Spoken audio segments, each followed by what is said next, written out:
Field marshal Syed Asim Munir का Saudi अरब का दौरा। एसपीआर के मुताबिक फील्ड मार्शल की सऊदी वजीर दिफा शहजादा खालिद बिन सलमान से मुलाकात हुई है। मुलाकात में ईरान के ड्रोन और मिसाइल हमलों के बाद पैदा होने वाली सिक्योरिटी सूरत हाल पर तबादला ख्याल किया गया है। पाकिस्तान और सऊदी अरब के दरमियान स्ट्रेटेजिक बाहिमी दिफाई मुआहदे के तहत मुश्तरका इक़दाम पर गौर। पाकिस्तान और सऊदी क़यादत का ईरान से दानिशमंदी और एहतियात का मुजाहरा करने की उम्मीद का इजहार। बहरान के पुरअमन हल के लिए दोस्त ममालिक की कोशिशों को मजबूत बनाने की ज़रूरत पर जोर दिया गया। जी बिल्कुल। फील्ड मार्शल सैयद आसिम मुनीर का सऊदी अरब का दौरा। फील्ड मार्शल की सऊदी वज़ीर दिफा शहजादा खालिद बिन सलमान से मुलाकात हुई। मुलाकात में ईरान के ड्रोन और मिसाइल हमलों के बाद पैदा होने वाली सिक्योरिटी सूरत हाल पर तबादला ख्याल। सऊदी अरब के दरमियान स्ट्रेटेजिक बाहिमी दिफाई मुआहदे के तहत मुश्तरका इक़दाम पर भी गुफ्तगू की गई है। पाकिस्तान सऊदी क़यादत का ईरान से दानिशमंदी और एहतियात का मुजाहरा करने की उम्मीद का इजहार। एक और अहम खबर, ईरानी सदर ने खित्ते के ममालिक से मौजूदा सूरत हाल पर माफ़ी मांग ली। खित्ते के ममालिक के साथ ईरान की कोई दुश्मनी नहीं है। ईरानी सदर मसूद पेज़ेश्कियान का ऐसा कहना है। उन्होंने कहा कि जब तक किसी मुल्क से हमला नहीं होगा ईरान पहल नहीं करेगा। उबूरी लीडरशिप कौंसिल ने नई पॉलिसी की मंजूरी दे दी है। ईरानी सदर की जानिब से कहा गया है। एक और अहम मामले की बात करेंगे जो कि अवाम से जुड़ा है। डर तो था कि पड़ोस में लगी आग की तपिश हमारे यहाँ भी आएगी, लेकिन इतनी अचानक और इतनी शिद्दत के साथ आएगी कि रात गए पेट्रोल बम गिरा दिया गया, वो भी तारीख का बुलंद तरीन। एक साथ 55 रुपए का इजाफा देखा जा रहा है। इस तेजी और फुर्ती से हुकूमत ने कभी तेल के दाम गिराए तो नहीं, बल्कि उल्टा अवाम का तेल ही निकाला गया है। लेकिन इस मर्तबा तो ईरान जंग को लेकर हद ही कर दी गई है। ठीक है, हम ये मानते हैं कि आलमी मंडी में तेल महंगा हो रहा है, लेकिन सवाल ये है कि क्या गवर्नमेंट रोज तेल खरीदती है? पुराने स्टॉक पर 55 रुपए कैसे बढ़ा दिया? और फिर सबसे अहम ये कि सिर्फ 14-15 दिन से जायद का जखीरा है। बस ये एक अहम सवाल उठता नजर आ रहा है। साबिक वज़ीर खजाना डॉक्टर हफीज पाशा साहब हमारे साथ मौजूद हैं, उन्हें शामिल गुफ्तगू करते हैं। पाशा साहब अस्सलाम वालेकुम, बहुत शुक्रिया आपने वक्त निकाला समा के लिए। सर, सवाल तो यही है कि क्या इतनी जल्दी, अभी चूंकि पुराना ज़ख़ीरा था, बारहा ये कहा जा रहा था कि हुकूमत के पास जो है अभी ज़खायर वाफर मिकदार में मौजूद हैं, इतने दिन का ज़ख़ीरा है, तो क्या पुरानी खरीदारी के ऊपर इतना बड़ा इजाफा, आप इसको कैसे देखते हैं, क्या कमेंट करेंगे इस पर? बिस्मिल्लाहिर्रहमानिर्रहीम।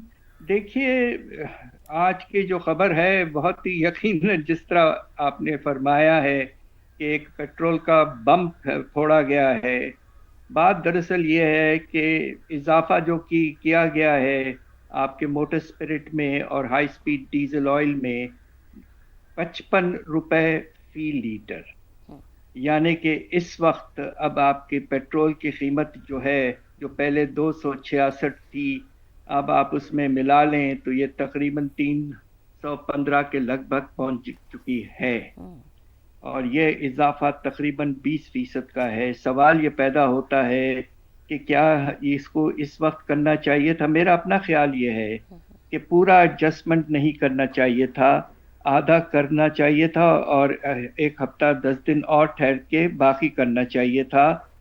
हमारी कोशिश ये दो चीज़ों की होनी चाहिए थी। एक तो ये कि इजाफा का इम्पैक्ट थोड़ा सा स्प्रेड आउट हो, और दूसरा ये कि जिस तरह आपने कहा कि जो एग्जिस्टिंग स्टॉक्स हैं जिनकी कीमत कम थी, वो आ चुका था सामान, उस पे लोगों को नाजायज़ फ़ायदा उठाने का मौका मिल जाएगा। तो लिहाजा मेरी अपनी राय ये है कि पहले आप ज़्यादा से ज़्यादा 25 से 30 रुपए का इजाफा करते, और अगर कीमतें बढ़ी रहती तो फिर अगले हफ्ते फिर आप और इजाफा कर सकते। सही, ठीक। अच्छा हफीज साहब, एक और जो कि अवाम के जहन में ये सवाल है कि कुछ हल्के ये कहते हैं $100+ पे चला जाएगा ऑयल। अगर इस तरह ही सिचुएशन चलती रही, जंग की सूरत हाल अगर ऐसी ही चलती रही, तो हम तो इस चीज़ के आदी है नहीं, और अगर खुदा न खास्ता ऐसा हो जाता है तो फिर हमारी इकोनॉमी कहाँ स्टैंड करती है? हमारा इंपोर्ट एक्सपोर्ट तो बिल्कुल ही तबाह हो जाएगा। हमारा ज़्यादा इन्हिसार है ही एक्सपोर्ट पे, इंपोर्ट पे है, तो फिर हम कहाँ स्टैंड करते हैं? हमारी क्या दोबारा से इकोनॉमी कोलैप्स होगी? हम फिर से ही कहेंगे कि वेंटिलेटर पे आ गए हैं हम? देखिए, हमें एक पहले भी कुछ साल पहले हमें एक एक्सपीरियंस हो चुका है। आपको याद होगा 2021-22 में जब यूक्रेन और रशिया आपस में जंग शुरू हुई थी, तो उसके फौरन बाद तेल की कीमतों में बेशुमार इजाफा हो गया था, इसलिए कि रशिया एक बहुत बड़ा एक्सपोर्टर है ऑयल का, اور اس کے نتیجے میں آپ کو تو شاید یاد ہوگا کہ قیمت جو ہے دنیا میں برنٹ کروڈ کی $116 فی بیرل تک پہنچ چکی تھی. اس وقت وہ $94 فی بیرل پہ ہے. اور بس دیکھنا یہ ہے کہ اگلے کچھ دنوں میں ہوتا کیا ہے. اس وقت لگ یہ رہا ہے کہ خدا نخواستہ شاید یہ پھر سے اس لیول تک پہنچ جائے گا قیمت برنٹ کروڈ کی. تو اس کے نتیجے میں آپ کو یاد ہوگا 2022 کے آغاز میں تیل کی قیمت تقریباً اتنی تھی جتنی پہلے ایک ہفتہ پہلے یا کچھ دن پہلے تھی. اس کے بعد گری قیمتیں. تو پاکستان میں اب پرابلم یہ ہے کہ اب آپ کو قیمت اونچا لے جانا پڑے گا. میرا اپنا اندازہ یہ ہے کہ افراط زر کی رفتار جو فیبروری کے مہینے میں 7% تک پہنچ چکی تھی، اب اس اضافے کے بعد آپ مارچ میں دیکھیں گے کہ یہ کم از کم 11% تک ڈبل ڈیجٹ تک پہنچ چکی ہوگی. ہمارے افراط زر کی رفتار، اس بات پہ ہمیں بہت افسوس ہے. بالکل ڈاکٹر صاحب، پاکستان میں بدقسمتی سے مسئلہ یہ ہے کہ اگر قیمتیں اوپر جاتی ہیں تو اس رفتار سے نیچے نہیں آتی ہیں، واپس نہیں آتی ہیں. تو کیا جب صورتحال معمول پر آئے گی آپ سمجھتے ہیں کہ حکومت اسی رفتار سے قیمتوں کو کم بھی کرے گی؟ اور ایک اور سوال اس کے ساتھ ہی میں ایڈ کر دوں کہ پاکستان نے اپنے ریزروز بڑھانے کے اوپر کبھی دھیان نہیں دیا، اس طرف کبھی توجہ نہیں دی. جب بھی آپ نے 21-22 کا ذکر کیا، تذکرہ کیا، 21-22 کا وقت آیا، تب بھی یہی بات تھی کہ کچھ دن کے ریزروز ہمارے پاس موجود ہیں. اس کے بعد اب یہ صورتحال آئی ہے، تو کیا ہم انتظار کرتے ہیں کیونکہ ایسی صورتحال بنے اور ہم عوام کے اوپر سارا بوجھ ڈال دیں؟ خود سے کچھ حکومتیں نہیں کریں گی؟ بات دراصل یہ ہے کہ پچھلے مرتبہ جب تیل کی قیمت 260 سے اوپر تک چلی گئی تھی، وہ پھر گر گئی تھی اور کافی حد تک کمی آئی تھی قیمتوں میں. اور ایک لحاظ سے کوشش یہ ہونی چاہیے کہ اگر تیل کی قیمت پیک کر کے فرض کیجئے $100 تک پہنچتی ہے تو وہاں تک آپ اضافہ، اس کے فوراً بعد آپ گورنمنٹ نے ایک کمٹمنٹ کیا ہے کہ ہر ہفتے وہ نئی قیمت بتائیں گے.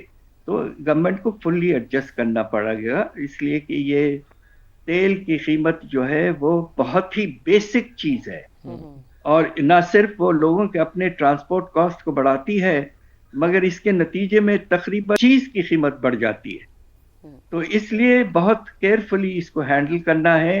اور میری گزارش یہ ہے کہ مختلف طریقوں سے آپ پیٹرول اور گیس اور ہائی سپیڈ ڈیزل کے استعمال کو کم کرنے کی کوشش کریں تاکہ نقصان زیادہ نہ ہو. خطرہ یہ بھی موجود ہے جس طرح آپ نے کہا کہ ہمارا جو درآمد کا جو خرچہ ہے وہ تقریباً آلریڈی $5 ارب کے لگ بھگ بڑھ چکا ہے. تو اب تجارتی خسارہ اتنا بڑھے گا کہ خدا نخواستہ ہمارے ریزروز پر پھر سے پریشر پڑنا شروع یقیناً ہو چکا ہے اور آگے چل کر بڑھ سکتا ہے. حفیظ صاحب اگین یہ ایک اور الارمنگ سچویشن ہے جس کا آپ ذکر کریں. جیسے بھی میرے ساتھی اینکر نے ریزروز کی بات کی نا، تو ہمیں یاد ہے کہ چائنا جیسے ہمارا دوست ملک، اس نے ہمیں آفر کی تھی کہ پاکستان میں تیل کی اسٹریٹجک جو ریزرو ہے اس کو 100 روز تک ہم لے جانے کی کوشش کریں گے یا لے کر جا سکتے ہیں.